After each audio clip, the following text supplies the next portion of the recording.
Senator Whish-Wilson. Thank you, Acting Deputy President.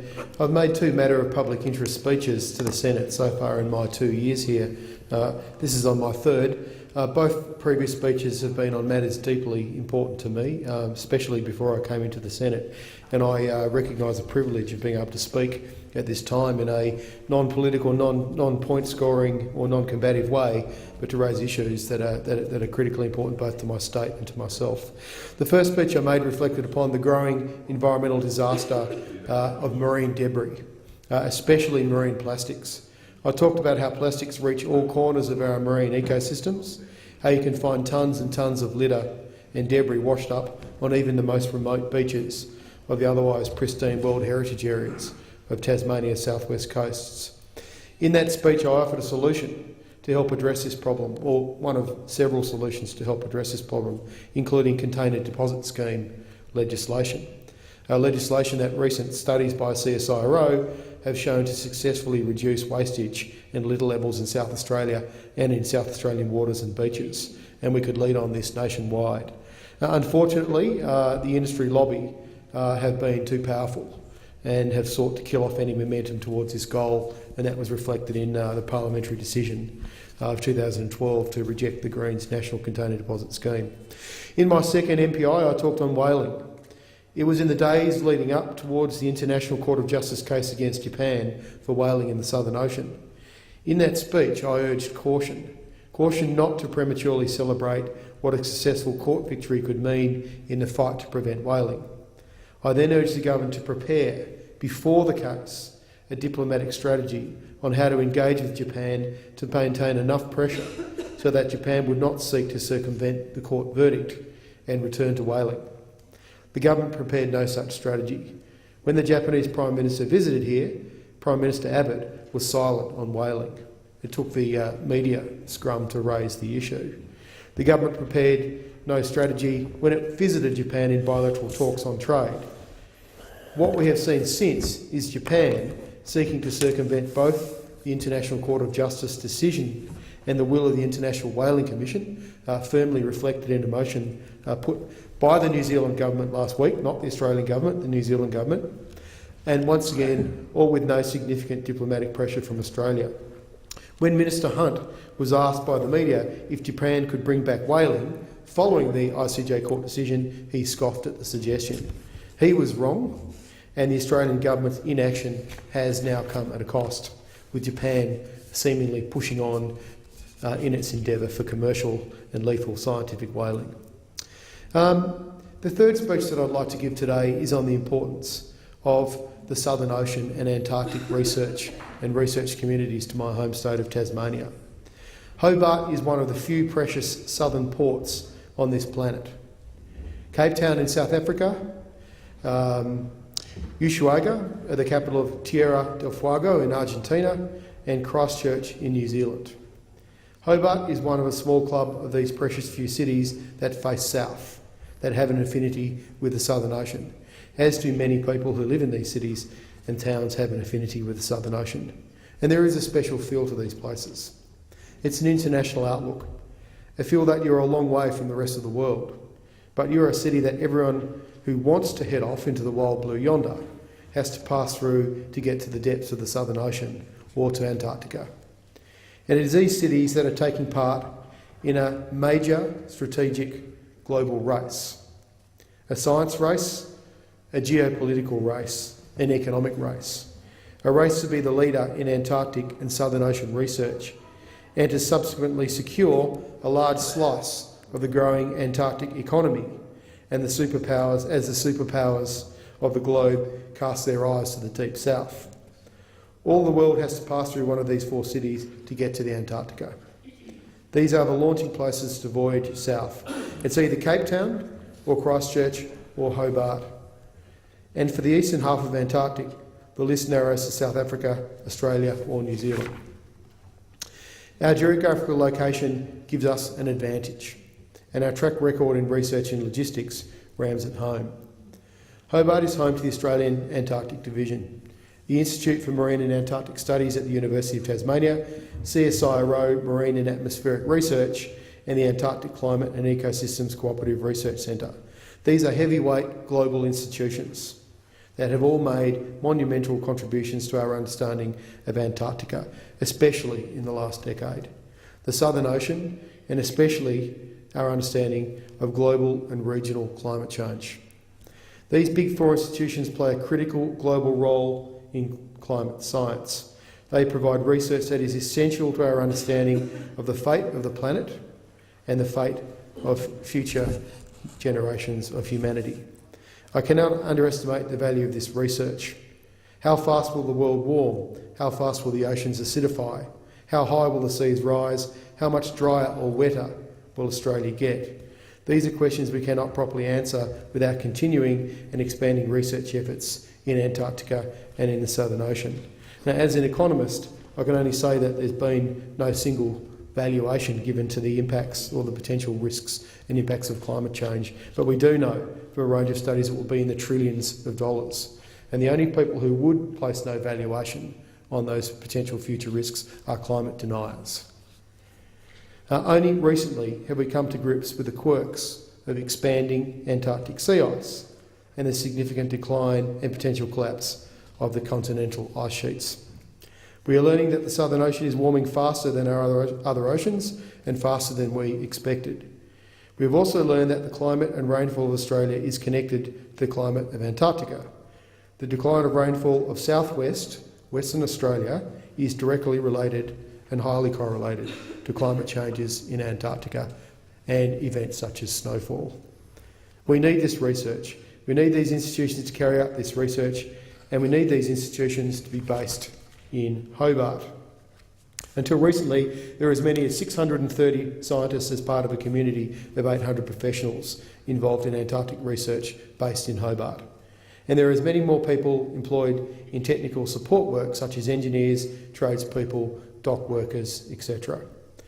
And for a low-value income state, all of these jobs are high-paying, twice the state's average wage. The employees are highly specialised scientists or tradespeople who need to develop deep expertise to be able to carry out and support work in the Southern Ocean and Antarctica. The Tasmanian government estimates the Antarctic sector has a direct and indirect economic benefit to the state of $600 to $700 million per annum. Any growth in this sector is an economic boon for the state, and any decline in this sector will have dire economic consequences, not to mention social consequences, to a tightly knit Hobart community. And growth is necessary from a national interest perspective on the need for climate knowledge alone.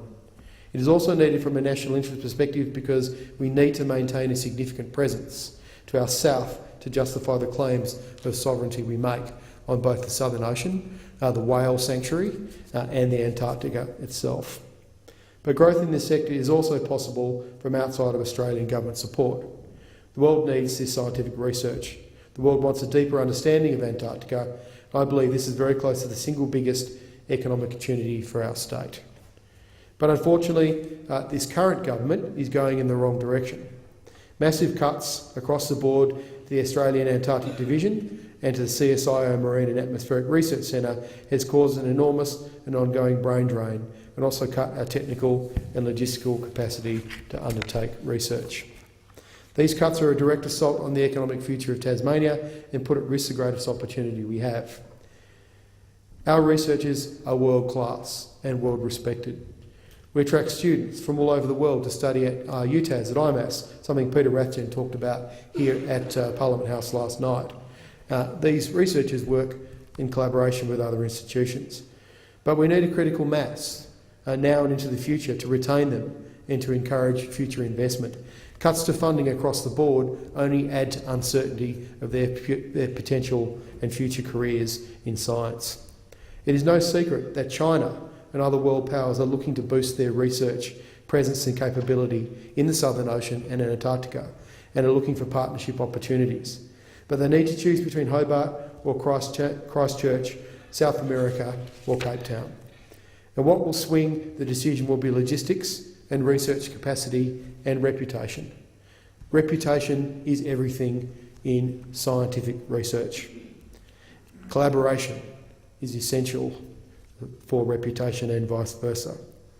And our research capacity at the moment is at risk. We're doing okay on the logistics front. We have a shiny new CSIRO research vessel, which myself and the Southern Oceans Inquiry Committee members only last week were able to visit. And I would say that Southern Oceans Inquiry is very timely. It's finishing up this Friday, and it's certainly shone a light on the importance of research in the Southern Ocean and Antarctica, both to Tasmania and to Australia. We are tendering out the construction of a new icebreaker, and the AAD has an Airbus A319 to take passengers and light cargo down to Casey Station when it can. But we're cutting our research output and we're taking the axe to logistics routine expenses. We're getting less days of research on the Aurora Australis, and shockingly, the brand new RV Investigator only has a budget for 180 days, not the 300 days a year it was purchased for and scientists were promised. This means that the research projects are now on the back burner. And I quote this from the recent Southern Oceans Inquiry hearing in Hobart, that early career academic researchers are, quote unquote, sitting twiddling their thumbs. Other scientists question if this wasn't a false economy, as it adds to both research and maintenance costs for the vessel to have it sitting in the dock and taking shorter voyages. It also means we won't be able to undertake the climate research in all seasons. This may punch holes in long-running climate projects and screw our understanding of climate change impacts. We have an impending crisis in our Southern Ocean endeavours. It is cutting to the core of our ability to undertake research, and it is a handbrake on the sector's ability to grow and prosper. So I offer a suggestion to the government. The government has committed $38 million to extend the Hobart runway. This is an important initiative in the long term. It is not necessary or anywhere near the most pressing issue in Antarctic logistics and scientific research. It is the wrong time to allocate these funds when the sector has crises elsewhere. So here are my issues with the extension of the Hobart runway as a tool to benefit Antarctic research. The purpose of extending the runway is to enable Hobart to take larger planes that can carry heavy payloads, yet there is no assessment of the air freight or passenger needs in regard to Antarctic transport. I don't see $38 million in value to the Antarctic sector at the moment from this investment. Our Wilkins runway at Casey Station, opened in 2008, was built for 30 flights a year, but due to ice melts it has barely managed to reach 10 a year. Some years they have had as few as 4 flights. Why add more capacity at one end to an airlink if the other end is broken? Competition with the US-New Zealand route is often flagged as a reason to expand the Hobart Airport. But even the Hobart Airport recently admitted they could never compete with this 50-year relationship. It makes sense to look at expanding the Hobart runway, but only when you have a full assessment of all the Antarctic transport needs together, air and sea freight, Hobart and Wilkins runways. And we also need to look at intracontinental transport on Antarctica itself. To say that we need this runway extension to attract immediate Chinese investment is a furphy. It would be like building all the stadiums before you won the right to host the Olympics. I propose that the government commission Infrastructure Australia to undertake a full and independent review of Antarctic logistics, freight and passengers, ports and airports, air travel and sea travel. And we need to look at both ends of the air chain, Hobart runway and Wilkes runway. $1 million should be enough as a suggestion. The funding for Hobart Airport should be deferred until all of this planning has been undertaken. A business plan just for the Hobart Airport alone is insufficient justification for $38 million in spending. And in the interim, the remaining funding should be redirected immediately to allow extra days of research to be carried out by the RV Investigator and the Aurora Australis, both boats sitting at dock in Hobart. The RV Investigator costs approximately $140,000 a day to run. Redirecting this money could give it over 85 days per year research over the next 3 years and would solve a major research logistical bottleneck.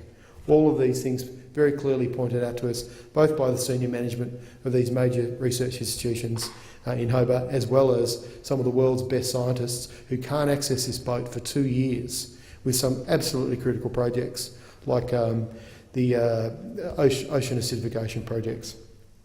And when the Antarctic Transport Review is completed, then we could look at reallocating funding to the Hobart runway extension once a full business case has been produced by the government and by Infrastructure Australia, if it is deemed necessary. We need to get this sector sorted. It's the future of my state, and it's critical to our understanding of the fate of the climate and of the planet. We can't have brain drain continue and a logistical crisis to continue in Tasmania. We need to intervene now. I have put forward a positive, practical suggestion, and I hope the government will consider it seriously. Thank you, Senator.